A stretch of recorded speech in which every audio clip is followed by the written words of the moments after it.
A reading from the Acts of the Apostles. They devoted themselves to the teaching of the apostles and to the communal life, to the breaking of bread and to the prayers.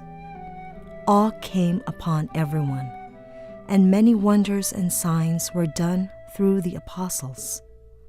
All who believed were together and had all things in common. They would sell their property and possessions and divide them among all according to each one's need. Every day they devoted themselves to meeting together in the temple area and to breaking bread in their homes. They ate their meals with exaltation and sincerity of heart, praising God and enjoying favor with all the people. And every day the Lord added to their number those who were being saved. The word of the Lord. Our first reading for this second Sunday of Easter, which is also Divine Mercy Sunday, comes from the Acts of the Apostles. We want to see how the encounter with the risen Lord has changed the believers. No encounter with the risen Lord will leave the believers unchanged. There will always be a transformation. This is the theme that we want to develop in our reflections on the three readings for this Sunday. And in the first reading, we find a description of the early Christian community, the community of believers. We want to say at the outset that their faith in the risen Lord, their encounter with the risen Lord in faith has generated a new life. And what is that? The life of community. The believers started coming together. They had sharing of life together. They led a common life. What brought them together? In faith. They were brought together by the teachings of the apostles, by their prayers, by the breaking of bread, by their common meals. All of these things. And to cap it all, they were brought together by the sharing of their goods.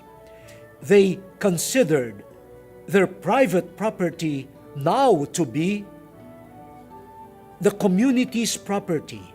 The spirit of sharing has entered into the lives of the believers. This is quite revolutionary, to think that the origin of all of this is their common faith, the encounter with the risen Lord. This teaches us a wonderful lesson.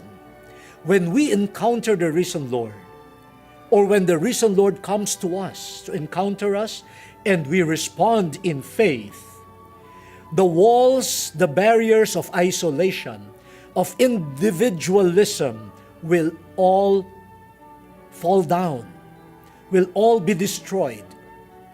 The risen Lord has the power to enable us to get out of our shells, the shells that make us individualistic, the shells that make us think only of our own interests.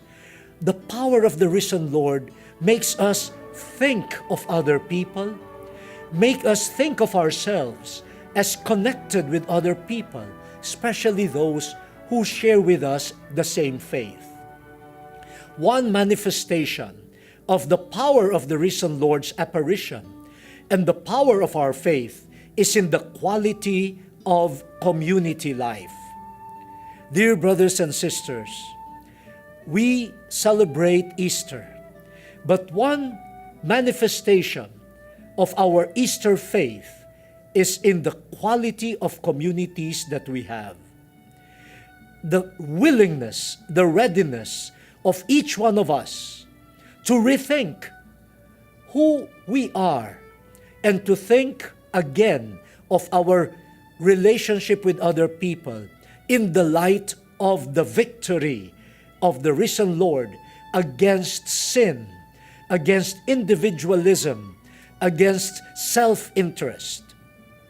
The victory of Jesus on the cross is a victory against sin. Sin that leads to greed, to division, to insensitivity, to discrimination, to selfishness. What an irony it would be for us to profess faith in the risen Lord and not translate that faith into a vibrant community where we are willing to share life, to share our goods, to be people of sensitivity and compassion, rooted in faith. This is not out of propaganda. This is not just because it is fashionable to care for others, but it is the faith in the risen Lord. We celebrate the faith in the risen Lord by showing the victory of Jesus against or over greed, individualism, and isolationism.